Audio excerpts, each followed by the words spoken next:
नमस्कार दर्शकों। आशा है आप सब लोग कुशल होंगे, स्वस्थ होंगे। दोस्तों, आज हम बात करने वाले हैं क्राउन या ब्रिजेस अगर आपके मुंह में लगे हुए हैं तो वो बार बार क्यों निकलते रहते हैं। पेशेंट्स कभी ना कभी डेंटिस्ट के पास जाते हैं और अपना कोई क्राउन या ब्रिज उनको निकाल कर दिखाते हैं और कहते हैं कि ये कैप निकल गई है, इसको वापस लगा दीजिए। डेंटिस्ट उसके अंदर के सीमेंट को साफ करते हैं, दांत को ट्रीट करते हैं और उस कैप को वापस लगा देते हैं। ये सुनने में जितना आसान लगता है, एक्चुअली में उतना आसान और उतना सिंपल है नहीं। सबसे पहले हमें ये समझना होगा कि हमारी कैप बार बार निकलती क्यों है। जब भी कोई कैप या ब्रिज आपके मुंह में लगाई जाती है तो वो एक प्रोस्थेटिक रिप्लेनिशमेंट है, रेस्टोरेशन है। जो दांत आपका खो गया है या ट्रीट हो गया है उसको वापस फंक्शन में लाने के लिए, ताकि आप खाना चबा पाएँ, आपके मुंह की जो आंतरिक संरचना है वो पूरी तरीके से बनी रहे और आप डे टू डे एक्टिविटीज़ में वैसे ही काम करते रहें जैसे कि करते चले आ रहे हैं। इसमें एस्थेटिक रीजंस भी शामिल होते हैं, जैसे कि सामने के दांत अगर कोई हैं तो आप हंसेंगे, बोलेंगे तो वो अलग से दिखाई देगा, आप ठीक से बोल नहीं पाएंगे। तो ऐसी स्थिति को भी ध्यान में रखते हुए अक्सर हमें ब्रिजेस या कैप्स का चुनाव करना पड़ता है। सबसे पहला कारण जो कैप निकलने का होता है वो ये होता है कि कैप ठीक से बनाई नहीं गई है। जब भी कैप या ब्रिज को बनाना होता है तो हमेशा दोनों दांतों के बीच में, जब मैं दोनों दांत कह रहा हूँ तो मैं ऊपर और नीचे के दांतों की बात कर रहा हूँ, उनके बीच के अंदर पर्याप्त जगह का होना ज़रूरी है। अगर वो जगह कम रह जाएगी और हमने वो कैप वहाँ पे ज़बरदस्ती फिक्स कर ली तो वहाँ पर वो एक इंटरफेरेंस बन जाएगा, जिसको कि हमारी भाषा में प्री मैच्योरिटी कहा जाता है। मुंह की मांसपेशियों को नज़रअंदाज बिल्कुल भी नहीं करना चाहिए। ये मांसपेशियाँ जितनी भी हैं हमारे मुंह के चारों तरफ, ये दिखने में बहुत सौम्य होती हैं लेकिन बहुत ही मजबूत और ताकतवर होती हैं। जब कोई भी क्राउन इनके साथ सामंजस्य बिठा के नहीं लगाया जाएगा तो ये उनका दुश्मन बन जाएगा और मुंह का सारा एपरेटस उस क्राउन को निकालने में लग जाएगा। सबसे पहले तो वो क्राउन ही बार बार टक्कर खा के निकल जाएगा और ऐसी स्थिति में वो क्राउन आपका मुंह से बाहर अक्सर आ जाया करेगा। तो जब भी कभी क्राउन लगाए जाते हैं तो इस बात का विशेष ध्यान देना होता है कि जो हमारे दोनों दांतों के बीच की स्पेस है वो बिल्कुल सफिशिएंट हो, ताकि लेबोरेटरी वहाँ पर अच्छा सा दांत बना के दे सके। अगर मान लीजिए थोड़ा बहुत 19-20 फिर भी रह जाता है तो ये डॉक्टर की जिम्मेदारी है कि वो क्राउन को तब तक एडजस्ट करे जब तक आपके मुंह के अंदर अनुपात प्रॉपरली नहीं आ जाता। कई बार हम सुनते हैं कि क्लिनिक में डॉक्टर साहब या उनका कोई अटेंडेंट या उनका कोई टेक्नीशियन ये कह देता है कि अरे अभी नया नया क्राउन है, 2-4 दिन लगा रहने दीजिए, सब धीरे धीरे एडजस्ट हो जाएगा। जी हाँ, एडजस्ट हो जाएगा, पर वो क्राउन एडजस्ट नहीं होगा, क्योंकि वो तो पत्थर का बना हुआ है, चाहे सिरामिक हो या जरकोनिया हो या मेटल हो। एडजस्ट क्या होगा? ऑपोजिट साइड, माने जो बाकी मुंह का एपरेटस है वो उस दांत की जगह को बनाने के लिए बार बार अपने आप को सैक्रिफाइस करेगा और मुंह के बाकी दांत जो होंगे वो कट जाएंगे और धीरे धीरे करके पूरे मुंह की जो अरेंजमेंट है वो खराब हो जाएगी। तो ऐसी स्थिति के अंदर ये चल लेगा, 2-4 दिन में एडजस्ट हो जाएगा, अभी नया नया लग रहा है, ये सब काम नहीं कराने चाहिए। एडजस्टमेंट तब तक होनी चाहिए जब तक आपको एब्सोल्युटली नॉर्मल नहीं फील होने लगे। अब जब मैं ये कहता हूँ कि एब्सोल्युटली नॉर्मल फील नहीं होने लगे तो इसका मतलब क्या है? अधिकतर जगहों पे जब आपका क्राउन बनाया जाता है तो वो सिर्फ बोलते हैं खोलिए और मुंह बंद करिए और चबाइए। बीच में एक रंगीन पेपर लगा दिया जाता है जिसको कि आर्टिकुलेटिंग पेपर कहते हैं, जिसकी अलग अलग मोटाई होती है। जब तक आप केवल खोलने और बंद करने को चेक करेंगे तो उसको एक पोजीशन होती है जिसको बोलते हैं MIP, यानी मैक्सिमम इंटरप्रेस्पेशन पोजीशन। इसमें जब आपका नॉर्मल आ जाएगा तो अधिकतर लोग उसमें जो है आपको बोलेंगे दांत लग गया। लेकिन यहाँ पर हमारा काम पूरा नहीं होता है। हमेशा side to side movements, front and back का मूवमेंट भी करना ज़रूरी है, ताकि आपको ये मालूम चले कि जब आप खाना चबाएंगे तो दाएं बाएं आगे पीछे मुंह चलता है, उसमें भी दांत का अड़ना ज़रूरी नहीं है। माने बिल्कुल फ्री होना चाहिए दांत, चाहे दाएं बाएं करें, आगे पीछे करें, और आपको वो दांत अलग से पता नहीं लगना चाहिए। अगर मुंह बंद करते वक्त वो कैप आपको फील हो रही है तो इसका मतलब वहाँ पे ऊंचा हिस्सा बना हुआ है। अब कई क्राउन्स ऐसे होते हैं जो कि टू पीस में होते हैं, जैसे कि पोर्सिलीन फ्यूज टू मेटल, जिसमें कि अंदर का जो क्राउन होता है, जो कोपिंग होती है, वो एलॉय की बनी हुई होती है और उसके ऊपर जो है पोर्सिलीन की परतें धीरे धीरे पका पका के चढ़ाई जाती हैं।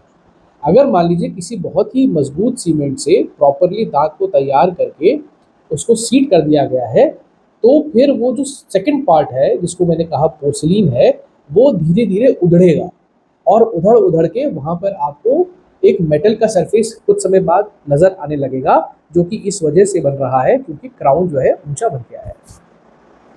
एक और कारण ये होता है कि जब भी हम कभी डेंटिस्ट के पास जाते हैं तो हम ये चूज़ करते हैं कि जो हमारा सस्ते से सस्ता काम हो जाए, वो वाला क्राउन हम अक्सर चूज़ करते हैं। आमतौर पे पीएफएम क्राउन्स के अंदर लेबोरेटरीज इतना ध्यान नहीं देती हैं। वो वैक्स से उस दाग को बनाती हैं और वो अपने आप ही मोटा बन कर आता है, जिसको कि 10 बार कोशिश करने के बाद भी पूरी तरीके से वो फ्री नहीं बनता, उसकी कटिंग करनी ही पड़ जाती है। तो ऐसी स्थिति में यदि आपका सामर्थ्य है तो कोशिश ये करिए कि लेज़र से बने हुए क्राउन्स ही बनवाएं और जो नाप है उसका वो भी कैड कैम मशीन या एआई मशीन के थ्रू या इंट्राओरल स्कैनर की मशीन के थ्रू ही दें। ऐसे जो इम्प्रेशंस होते हैं वो बहुत ही एक्यूरेट होते हैं और उनमें ये वाली प्रॉब्लम्स जो है बहुत कम देखने को मिलती है। हालांकि 10% का जो एडजस्टमेंट है वो हमें फिर भी करना पड़ता है। दूसरा कारण जो आपकी कैप या ब्रिज निकलने का है वो है दांत को सही से ना लगाना। जब कोई भी दांत सही तरीके से बनाया जाता है तो किताब ये कहती है कि सबसे पहले क्राउन या ब्रिज को पहले टेम्परेरी से लगा के देखो। अगर हफ्ता 10 दिन 15 दिन क्राउन में कोई दिक्कत परेशानी नहीं आ रही है तब आप उसको हटा के परमानेंट से लगा सकते हैं। परंतु आज की प्रैक्टिस में इतना समय ना तो मरीज के पास है ना डॉक्टर के पास है कि जल्दी जल्दी सारा काम सब लोग कहने की कोशिश करते हैं, मुझे फलाना जगह जाना है, मुझे बाहर जाना है, मुझे ये काम है, मुझे वो काम है। तो इसमें दोनों पक्षों की गलती नहीं है और आमतौर पे फिर उसी ब्रिज को हम पक्के सीमेंट से लगा देते हैं।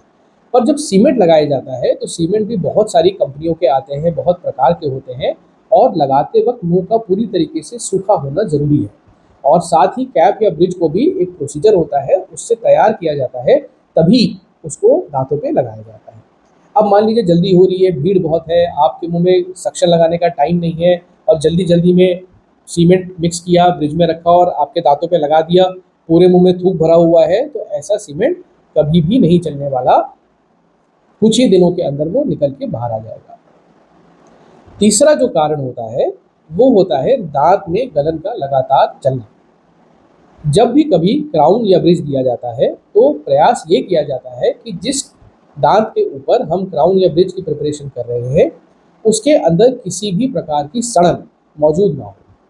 अब ये एक बहुत ही क्लिनिशियन सेंसिटिव डिसीजन है। माने जो करने वाला डॉक्टर है ये उसको उसका धर्म, उसके एथिक्स और उसका प्रोसीजर का तरीका, ये उस पर बहुत कुछ डिपेंड करता है।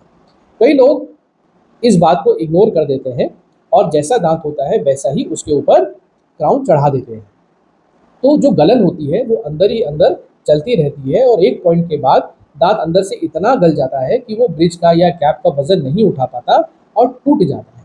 ऐसी स्थिति में पूरा क्राउन या ब्रिज ही बेकार हो जाता है और फिर इम्प्लांट्स या नए ब्रिज के बारे में सोचना पड़ता है, जो कि एक नया खर्चा पैदा हो जाता है।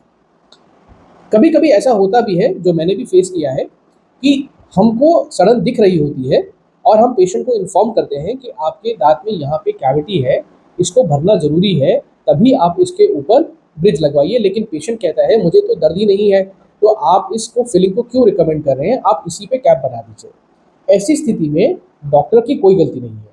जब डॉक्टर ने आपको इन्फॉर्म कर दिया और आपने ये डिसीजन लिया है कि नहीं मुझे इसके ऊपर कोई काम नहीं कराना, तो वहाँ पर डॉक्टर की एथिकल रिस्पॉन्सिबिलिटी खत्म हो जाती है और ये पूरी तरीके से मरीज की जिम्मेदारी बन जाती है कि आपने उस चीज़ को स्किप करा। जब इस प्रकार के डिसीजन होते हैं तो दांत की जो लाइफ भी है वो भी बहुत कम हो जाती है और किया हुआ रूट कैनाल अगर उसमें हुआ है तो वो भी फेल होने का खतरा बना रहता है।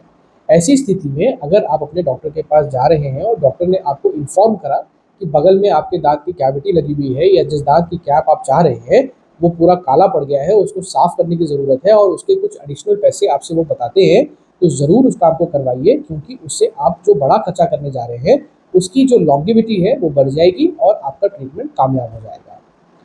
ऊंचे दांतों में अगर हम हाई पॉइंट्स छोड़ देते हैं, जैसे मान लीजिए जब भी मैंने थोड़े शुरू शुरू में बताया था कि अगर दांतों को प्रॉपरली एडजस्ट ना किया जाए तो वो दांत ऊंचे रह जाते हैं और जहाँ जहाँ पे वो टक्कर खाते हैं उनको हाई पॉइंट्स कहा जाता है। उन हाई पॉइंट्स को अगर हम नहीं निकालेंगे तो आपके दांत में दर्द होने की भी बहुत ज़्यादा संभावना है, क्योंकि वहाँ पर प्रेशर कॉन्सेंट्रेट हो जाएगा और वो वाला पर्टिकुलर दांत या वो सेगमेंट जो है वो ओवरलोड में चला जाएगा, जिसकी वजह से आपको दर्द और परेशानी बढ़ने लगेगी। तो ऐसी स्थिति में हाई पॉइंट्स का एडजस्टमेंट ज़रूर कराइए। Last but not the least, कई बार कुछ पेशेंट्स ऐसे होते हैं जिनका ट्रांसफरेबल जॉब होता है, जो एक जगह से दूसरी जगह ट्रैवल करते रहते हैं, और जब हमारे पास आते हैं तो हम ये देखते हैं कि उनका पहले से मुंह में बहुत सारा काम हो रखा होता है, जिसमें कई ब्रिजेस खराब हो रखे होते हैं, लेकिन पेशेंट उसको छिड़वाना नहीं चाहता। तो घूम फिर के बात वहीं आ जाती है कि आप काम को छिड़वाना भी नहीं चाहते, लेकिन नया कैप या नया ब्रिज किसी नए दांत पे चाहते हैं तो उसकी सेटिंग बैठेगी ही नहीं। क्योंकि अगर किसी ने मान लीजिए दो सेक्शन है, एक ये लेफ्ट सेक्शन है और एक ये राइट सेक्शन है, लेफ्ट सेक्शन आपका दब गया है या आपने दांत नहीं लगवाए हैं जिसकी वजह से ये जबड़ा यहाँ भिज गया है और आप इस तरफ ब्रिज चाह रहे हैं, तो अब आप खुद ही देख के बताइए कि ये सेक्शन कम है, ये सेक्शन ज़्यादा है, तो बैलेंस कैसे बैठेगा। ऐसी स्थिति में जब तक ये सेक्शन वापस नहीं आएगा तब तक इस सेक्शन के ऊपर काम करने का कोई फायदा नहीं है। तो जब एक अच्छा डॉक्टर वही है जो कि अपना काम करने से पहले डॉक्टर को सारी पेशेंट को सारी जानकारी दे और ये बताए कि आपके पुराने ब्रिजेस भी ठीक नहीं है, उनको भी साथ में ठीक करना ज़रूरी है। उसके बाद ये पेशेंट की जिम्मेदारी है कि वो उस डिसीजन को एक्सेप्ट करता है या नहीं करता, क्योंकि मॉरल रिस्पॉन्सिबिलिटी जो है वो यही बताती है कि पेशेंट को पहले सारी चीज़ें दिखाओ, समझाओ, उसके कॉन्सिक्वेंसेस उनको इन्फॉर्म करो और फिर डिसीजन जो है वो पेशेंट का है। खराब बने हुए क्राउन जो कि पहले के बने हुए हैं वो भी मुंह को बीमार करने में पूरा योगदान देते हैं, क्योंकि ना केवल वो मसल्स को हमारी खराब करते हैं और उनके आसपास जो खाना फंसता है वो भी पेरोडोंटाइटिस यानी पायरिया में कंट्रीब्यूट करता है। कई पेशेंट्स को अगर ये जो क्राउन या ब्रिज अगर नहीं निकलते तो गर्दन में दर्द भी होने लगता है, सर्वाइकल का इश्यू बन जाता है, कान में वजन आने लगता है और कभी कभी कान के अंदर घंटी सुनाई देती है जिसको कि हम टिनिटस कहते हैं। तो सब लोग भाग के जाते हैं ऑर्थोपेडिक के पास, ईएनटी के पास कि भाई कान में कोई दिक्कत हो रही है या पीछे गर्दन में दर्द हो रहा है, सर्वाइकल का स्पॉन्डिलाइटिस तो नहीं हो रहा है, जबकि उसका जो कारण है वो आपका क्राउन या ब्रिज भी हो सकता है। क्योंकि जब कोई भी क्राउन या ब्रिज सेटिंग में नहीं बैठेगा तो वो ना केवल इस हिस्से की मसल्स को, वो पीछे तक की मसल्स को अफेक्ट करता है। और एक बार जब मसल्स में तनाव रहना शुरू हो जाएगा तो तनाव होने की वजह से वो सूजन आ जाएगी, उनमें अकड़ जाएंगी और उसकी वजह से फिर आपको दर्द रहने लगेगा। तो ये सारी बातें जो हैं, जो भी लोग क्राउन और ब्रिज के लिए चाह रहे हैं उनके लिए बहुत ही इम्पॉर्टेंट है। सेटिंग पूरी करानी है, अच्छे से अच्छा क्राउन बनवाना है, और अगर आपके मुंह में पहले कोई फॉल्टी क्राउन लगे हुए हैं तो उनको भी साथ में चेंज कराना है। डॉक्टर के पास जाके सीधा मुंह खोल के लेटना नहीं है। अपना जो प्राइमरी ट्रीटमेंट करा रहे हैं, चाहे रूट कैनाल करा रहे हैं, चाहे ब्रिज करा रहे हैं, वो सब सर्जिकल वर्क जो है वो चलेगा अपनी जगह। लेकिन जब प्रोस्थेटिक वर्क आएगा, यानी जब दांत देने की बारी आएगी, तो अपने भी कान खड़े कर लेना और डॉक्टर साहब के साथ बैठ के मैम या सर से पहले पूरी प्रॉब्लम को समझना, उसके बाद जैसा वो उपचार बताएं वैसा उसको फॉलो करना। एक छोटा टिप मैं आपको ये बता देता हूँ जो हम अक्सर फॉलो करते हैं। जिन पेशेंट्स के अंदर हमें ये डाउट होता है, जैसे कोई पुराने ब्रिज वाला पेशेंट आया हुआ है जिसका ब्रिज हमें ख़राब दिख रहा है, या कोई और प्रॉब्लम ऐसी आई हुई है जिससे कि हमें दिख रहा है कि हम डायरेक्ट प्रोस्थेसिस इनको नहीं दे सकते, वहाँ पर हम टेम्परेरी क्राउन देते हैं। टेम्परेरी क्राउन एक्रेलिक के बने हुए क्राउन होते हैं जो कि पक्के क्राउन जितने ताकतवर नहीं होते, पर हमारा अंदाज़ा दे देते हैं कि अगर हम असली क्राउन इस लंबाई चौड़ाई के हिसाब से अगर देंगे तो वो मरीज़ के मुंह में टिकेगा या नहीं टिकेगा। अगर क्राउन बार बार टूट जाता है या निकल रहा है तो इसका मतलब वहाँ पर काम करने की ज़रूरत है और अभी वहाँ पर पक्का दांत नहीं देना। जब पूरी तरीके से हमारा काम वहाँ पे स्टेबल हो जाएगा तभी जाके वो वाला क्राउन हम वहाँ पे दे सकते हैं। तो मैं आशा करता हूँ आज का वीडियो आपके लिए क्राउन ब्रिज के हिसाब से बहुत लाभदायक रहा होगा। अगर कोई सवाल हो तो ज़रूर कमेंट बॉक्स में अपना प्रश्न पूछिएगा। हम कोशिश करेंगे कि उनका ऑनेस्टली जो हमें ज्ञान है उसके हिसाब से जवाब दे सकें। आपने इतना समय दिया वीडियो को देखने के लिए, इसके लिए आपका बहुत बहुत आभार। अगर अभी तक सब्सक्राइब नहीं किया है तो सब्सक्राइब भी ज़रूर करिएगा और वीडियो को लाइक करिएगा। चैनल पर और भी बहुत सारे अच्छे वीडियोज़ हैं, अगर समय हो तो थोड़ा सा उनको भी ज़रूर देखिएगा, आपका ज्ञानवर्धन ही होगा। अपना ध्यान रखिए, मिलेंगे जल्द एक और नई वीडियो में। नमस्कार।